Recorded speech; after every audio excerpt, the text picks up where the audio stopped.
Hey guys, we're working on a 2013 14 BRZ. FRS, the same thing. I think it goes all the way from 13 to 18, be all the same. I'll remove these sun visor. These are very popular for some reason. They break a lot, and this car has actually lived. We're gonna take this sun visor out. It has two Phillips screws. I'm lazy, so I'm gonna use my DeWalt gun. One screw,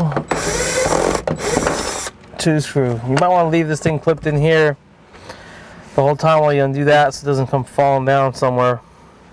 But these are the screws. And then self-explanatory, does come out. I mean, I'm sure your car won't have sand coming out of the ceiling either like this one does, but there's a little connector. There's a little black spot right here.